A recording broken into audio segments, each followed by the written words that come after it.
Read for you by Chiquito Crasto. Many waters cannot quench love. Did I not know my old friend John Horton to be as truthful as he is devoid of imagination, I should have believed that he was romancing or dreaming when he told me of a circumstance that happened to him some 30 years ago. He was at that time a bachelor, living in London, and practising as a solicitor in Bedford Row. He was not a strong man, though neither nervous nor excitable, and, as I said before, singularly unimaginative. If Horton told you a fact, you might be certain that it had occurred in the precise manner he stated. If he told it to you 100 times, he would not vary it in the repetition. This literal and conscientious habit of mind made his testimony of value, and when he told me a fact that I should have disbelieved from any other man, from my friend, I was obliged to accept it as truth. It was during the long vacation in the autumn of 1857 that Horton determined to take a few weeks' holiday in the country. He was such an inveterate Londoner, he had not been able to tear himself away from town for more than a few days at a time for many years past. But at length he felt the necessity for quiet and pure air, only he would not go so far to seek them. It was easier then than it is now to find a lodging that would meet his requirements, a place in the country, yet close to the town, and it was near Wandsworth that Horton found what he sought, rooms for a single gentleman in an old farmhouse. He read the advertisement of the lodgings in the paper at luncheon, and went that very afternoon to see if they answered to the tempting description given. He had some little difficulty in finding Maitland's farm. It was not easy to find his way through country lanes that, to his town eyes, looked precisely alike, and with nothing to indicate whether he had taken a right or wrong turning. The railway now runs shrieking over what were then green fields. Lanes have been transformed into gas-lighted streets, and Maitland's farm, the old red brick house standing in its high-walled garden, had been pulled down long ago.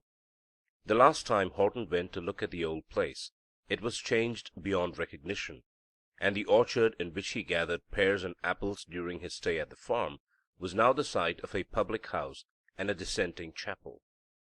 It was on a hot afternoon early in September when Horton opened the big iron gates and walked up the path bordered with dahlias and hollyhocks leading to the front door, and rang for admittance at Maitland's farm. The bell echoed in a distant part of the empty house, and died away into silence, but no one came to answer its summons. As Horton stood waiting, he took the opportunity of thoroughly examining the outside of the house. Though it was called a farm, it had not been built for one originally. It was a substantial 4-story brick house of Queen Anne's period, with 5 tall sash windows on each floor, and dormer windows in the tiled roof. The front door was approached by a shallow flight of stone steps, and above the fanlight projected a penthouse of solidly carved woodwork. On either side were brackets of wrought iron, supporting extinguishers that had quenched the torch of many a late returning reveller a century ago. Only the windows to the right and left of the door had blinds or curtains, or betrayed any sign of habitation. "Those are the rooms to be let. I wonder which is the bedroom," thought my friend as he rang the bell for the second time. Presently he heard within the sound of approaching footsteps. There was a great drawing of bolts, and after a final struggle with the rusty lock, the door was opened by an old woman of severe and cheerless aspect. Horton was the first to speak. "I have called to see the rooms advertised to be let in this house." The old woman eyed him from head to foot without making any reply, then opening the door wider, nodded to him to enter. He did so, and found himself in a large paved hall lighted from the fanlight over the door, and by a high narrow window facing him at the top of a short flight of oak stairs. The air was musty and damp as that of an old church. "A hall this size should have a fire in it," said Horton, glancing at the empty rusty grate. "Farmers and folks that work out of doors keep themselves warm without fires," said the old woman sharply. "This house was never built for a farm. Why is it called one?" inquired Horton of his taciturn guide, as she opened the door of the sitting-room. "Because it was one," was the blunt reply. "When I was a girl it was the manor house, and may be called that again for all I know. But 30 years since, a man named Maitland took it on as a lease and farmed the land, and folks forgot the old name, and it's called Maitland's Farm." "When did Maitland leave?" "About 2 months ago." "Why did he go away from a nice place like this?" "You are fond of asking questions," remarked the old woman dryly. "He went for two good reasons. His lease was up, and his family was a big one. 9 children he had, from a girl of 22 down to a little lad of 4 years old. His wife and him thought it best to take him out to Australia, where there's room for all. They were glad to go, all but the eldest, Esther, and she nearly broke her heart over it. But then she had to leave her sweetheart behind her. He's a young man on a dairy farm near here, and though he used to follow her out and marry her in 12 months, she did nothing but mourn, same as if she was leaving him altogether." "Ah, indeed," said Horton, who could not readily enter into details about people whom he did not know. "So this is the sitting-room. It's large and airy, and has as much furniture in it as a man needs by himself. Now show me the bedroom, if you please." "Follow me upstairs, sir." And the old woman preceded him slowly up the oak staircase, and opened the door of the back room on the first floor.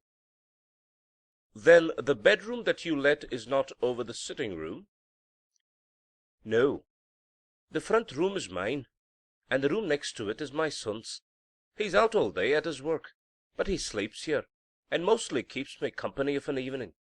I'm alone here all day looking after the place, and if you take the rooms I shall cook for you and wait on you myself." Horton liked the look of the bedroom. It was large and airy, with little furniture in it beyond a bed and a chest of drawers, but it was delicately clean, and silent as the grave. How a tired man might sleep here! The walls were decorated with old prints in black frames of the Rake's Progress and Mariage à la Mode, and above the high carved mantelpiece hung an engraving of the famous portrait of Charles I. on a prancing brown horse. "Those things were on the walls when the Maitlands took the place, and they had to leave him where they found him," said the old woman. "And they found that sword too," she added, pointing to a rusty cutlass that hung from a nail by the head of the bed. "But I think they'd have done no great harm if they'd sold it for old iron." Horton took down the weapon and examined it. It was an ordinary cutlass, such as was worn by the marines in George the Third's reign, not old enough to be of antiquarian interest, nor of sufficient beauty or workmanship to make it of artistic value. He replaced it, and stepped to the windows and looked into the garden below. It was bounded by a high wall enclosing a row of poplars, and beyond lay the open country, visible for miles in the clear air, a sight to rest and fascinate the eye of a Londoner. Horton made his bargain with the old woman, whom the landlord had put into the house as caretaker, pending his decision about the disposition of the property. She was allowed to take a lodger for her own profit, and as soon as Mrs. Belt found that the stranger agreed to her terms, she assured him that everything should be comfortably arranged for his reception by the following Wednesday. Horton arrived at Maitland's farm on the evening of the appointed day.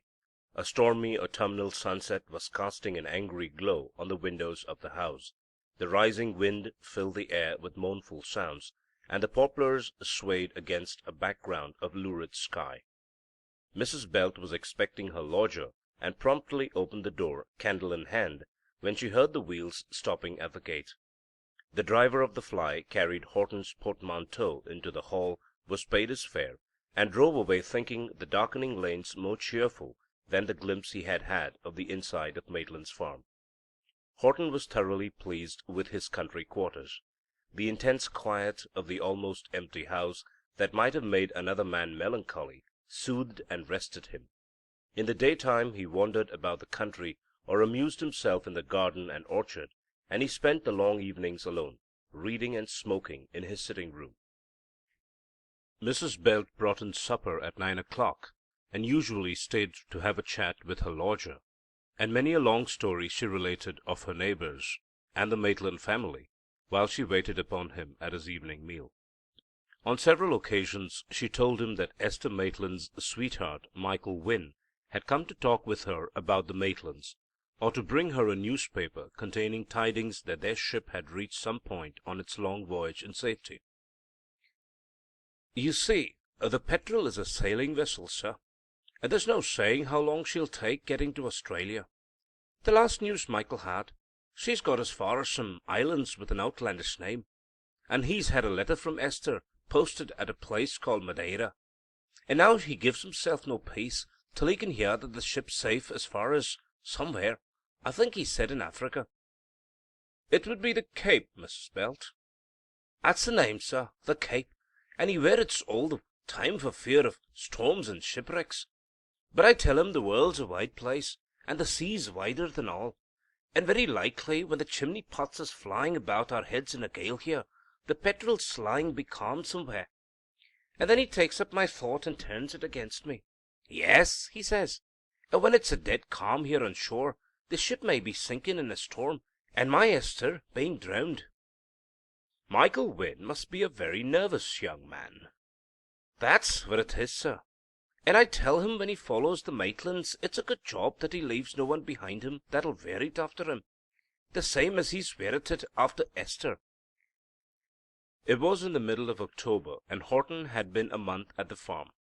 The weather was now cold and wet, and he began to think it was time he returned to his snug London home, for the autumn rain had made everything at Maitland's farm damp and mouldy. It had blown half a gale all day, and the rain had fallen in torrents, keeping him a prisoner indoors. But he occupied himself in writing letters and reading some legal documents his clerk had brought out to him, and the time passed rapidly. Indeed, the evening flew by so quickly he had no idea it was 9 o'clock when Mrs. Belt entered the room to lay the cloth for supper. "It's stopped raining now, sir," she said, as she poked the fire into a cheerful blaze, "and a good job too, for Michael Wynne brings me word the Wandle's risen fearful since morning, and it's out in places more than it's been for years. But there's a full moon to-night, so no one need walk into the water unless they've a mind to." Horton's head was too full of a knotty legal point to pay much heed to Mrs. Belt, and the old woman, seeing that he was not in a mood for conversation, said nothing further. At 10:30 she brought her lodger some spirits and hot water, and his bedroom candle, and wished him good night. Horton sat reading for some time, and then made an entry in his diary concerning a day of which there was absolutely nothing to record, lighted his candle, and went upstairs. I am familiar with the precise order of each trifling circumstance. My friend has so often told me the events of that night, and never with the slightest addition or omission in the telling. It was his habit, the last thing at night, to draw up the blinds. He looked out of the window, and though the moon was at the full, the clouds had not yet dispersed, and her light was fitful and obscure. It was 20 minutes to 12 as he extinguished the candle by his bedside. Everything was propitious for rest. He was weary, and the house profoundly silent. The rain had stopped, the wind fallen to a sigh, and it seemed to him that as soon as his head pressed the pillow, he sank into a dreamless slumber. Shortly after 2 o'clock, Horton awoke suddenly, passing instantaneously from deep sleep to the possession of every faculty in a heightened degree, and with an insupportable sense of fear weighing upon him like 1,000 nightmares. He started up and looked around him. The perspiration poured from his brow, and his heart beat to suffocation. He was convinced that he had been waked by some strange and terrible noise that had thrilled through the depths of sleep, and he dreaded the repetition of it inexpressibly. The room was flooded with moonlight, streaming through the narrow windows, lying like sheets of molten silver on the floor, and the poplars in the garden cast tremulous shadows on the ceiling. Then Horton heard through the silence of the house a sound that was not the moan of the wind, nor the rustling of trees, nor any sound he had heard before. Clear and distinct, as though it were in the room with him, he heard a voice of weeping and lamentation, with more than human sorrow in the cry, so that it seemed to him as though he listened to the mourning of a lost soul. He leaped up, struck a match, and lighted the candle, and seizing the cutlass that hung by the bed, unlocked the door and opened it to listen. So far as all ordinary sounds were concerned, the house was silent as death, and the moonlight streamed through the staircase window in a flood of pale light. But the unearthly sound of weeping, thrilling through heart and soul, came from the hall below, and Horton walked downstairs to the landing at the top of the first flight. There on the lowest step a woman was seated with bowed head, her face hidden in her hands, rocking to and fro in extremity of grief. The moonlight fell full on her, and he saw that she was only partly clothed, and her dark hair lay in confusion on her bare shoulders. "Who are you? What is the matter with you?" said Horton, and his trembling voice echoed in the silent house. But she neither stirred nor spoke, nor abated her weeping. Slowly he descended the moonlit staircase, till there was but 4 steps between him and the woman. A mortal fear was growing upon him. "Speak, if you are a living being!" he cried. The figure rose to its full height, turned and faced him for a moment that seemed an eternity, and rushed full on the point of the cutlass Horton involuntarily presented. As the impalpable form glided up the blade of the weapon, a cold wave seemed to break over him, and he fell in a dead faint on the stairs. How long he remained insensible he could not tell. When he came to himself and opened his eyes, the moon had set, and he groped his way in darkness to his room, where the candle had burnt itself out. When Horton came down to breakfast, he looked as though he had been ill for a month, and his hands trembled like a drunkard's. At any other time Mrs. Belt would have been struck by his appearance, but this morning she was too much excited by some bad news she had heard to notice whether her lodger was looking well or ill. Horton asked how she had slept, for if she had not heard the terrible sounds that waked him, it still seemed impossible she should not have heard his heavy fall on the stairs. Mrs. Belt replied with some astonishment at her lodger's concern for her welfare, that she had never had a better night, it was so quiet after the wind fell. "But did your son think the house was quiet? Did he sleep too?" asked Horton with feverish eagerness. Mrs. Belt was yearning to impart her bad news to her lodger, and remarking that she had something else to do than ask folks how they slept o' nights. She said a neighbor had just told her that Michael Wynn had fallen into the Wandle during the night, no one knew how, and was drowned, and they were carrying his body home then. "What a terrible blow for his sweetheart!" said Horton, greatly shocked. "Ay, there's a pretty piece of news to send her, when she's expecting to see poor Michael himself soon. Mrs. Belt, have you any portrait of Esther Maitland you could show me? I've heard the girl's name so often I'm curious to know what she's like." And the old woman retired to hunt among her treasures for a small photograph on glass that Esther had given her before she went away. Presently Mrs. Belt returned, polishing the picture with her apron. "It's but a poor affair, sir, taken in a caravan on the common. Yet it's like the girl. It's very like." It was a miserable production, a cheap and early effort in photography, and Horton arose from the table with the picture in his hand to examine it at the window. And there, surrounded by the thin brass frame, he recognized the face of all faces that had dismayed him, the face he beheld in the vision of the preceding night. He suppressed a groan, and turned from the window with a face so white that as he handed the picture back to Mrs. Belt, she said, "You're not feeling well this morning, sir." "No, I'm feeling very ill. I must get back to town to-day to be near my own doctor. You shall be no loser by my leaving you so suddenly. But if I am going to be ill, I am best in my own home." For Horton could not have stayed another night at Maitland's farm to save his life. He was at his office in Bedford Row by noon, and his clerks thought he looked 10 years older for his visit to the country. A little more than 3 weeks after Horton returned to town, when his nerves were beginning to recover their accustomed tone, his attention was unexpectedly recalled to the abhorrent subject of the apparition he had seen. He read in his daily paper that the mail from the Cape had brought news of the wreck of the sailing vessel Petrel, bound for Australia, with loss of all on board, in a violent storm off the coast shortly before the steamer left for England. By a careful comparison of dates, allowing for the variation of time, the conviction was forced upon John Horton that the ill-fated ship foundered at the very hour in which he beheld the wraith of Esther Maitland. She and her lover, divided by thousands of miles, both perished by drowning at the same time. Michael Wynn in the little river at home, and Esther Maitland in the depths of a distant ocean. End of Many Waters Cannot Quench Love by Louisa Baldwin. Read for you by Chiquito Crasto, Birmingham, Alabama.